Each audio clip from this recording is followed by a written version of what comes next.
కేంద్ర బడ్జెట్లో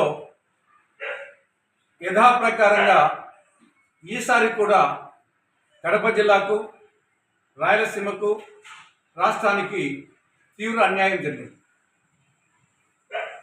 గతంలో అంటే బీజేపీ ఎవరి మీద ఆధారపడకుండా మెజార్టీ వచ్చింది కాబట్టి ఇవి కాలేజీని కొంచెం సమర్థించుకోవడానికి అవకాశం ఉన్నది. కానీ ఈసారి రాష్ట్ర ప్రజలు పూర్తిగా ఆశ పెట్టుకున్నారు. మోడీ ప్రభుత్వం మనుగడ చంద్రబాబు నాయుడు గారి మీద, టీడీపీ ఎంపీల మీద ఆధారపడి ఉంది. అటు నితీష్ కుమార్, ఇటు చంద్రబాబు నాయుడు గారు సపోర్ట్ లేకుంటే బీజేపీ ప్రభుత్వమే కేంద్రంలో మనుగడ సాగించలేదు.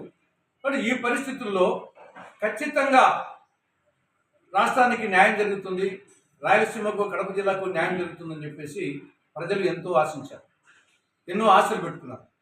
కానీ వాళ్ళ ఆశలు అడియాసలు అన్నాయి, వాళ్ళ ఆశ నిరాశ అయింది.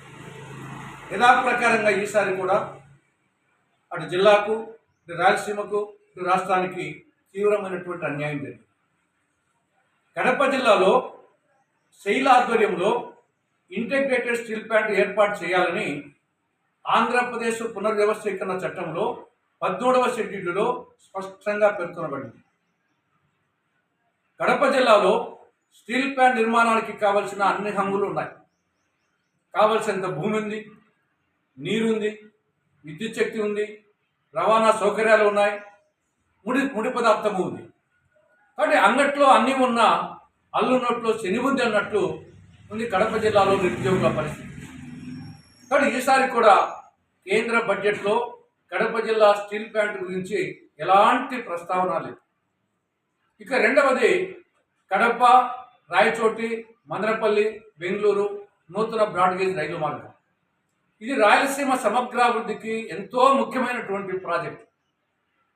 ఈ యొక్క వెనుకబడ్డ ప్రాంతమైన రాయలసీమ ప్రాంతం నుండి అటు అరటి కానీ, చీనీ కానీ, సరనిమ్మ కానీ, పూలు కానీ, తమలపాకులు కానీ, ఇవన్నీ ఈ ప్రాంతం రైతాంగము బెంగళూరు నగరాన్ని తీసుకొని పోయి అక్కడ వచ్చేసి అమ్ముకొని మళ్ళీ ఇక్కడ వచ్చే విధంగా చాలా సౌకర్యంగా ఉంటుంది. ఈ యొక్క బ్రాడ్గేజ్ లైన్ పూర్తి అయితే రైళ్లు నడుస్తాయి.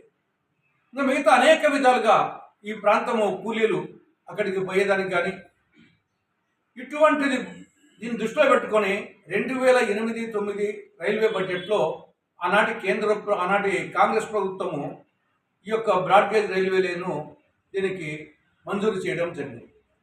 2010లో ఆనాటి రైల్వే మంత్రి మునియప్పన్ గారు శంకుస్థాపన కూడా చేశారు. కడప నుండి బెల్లిమరి వరకు 21 కిలోమీటర్లు పూర్తి కూడా అయింది.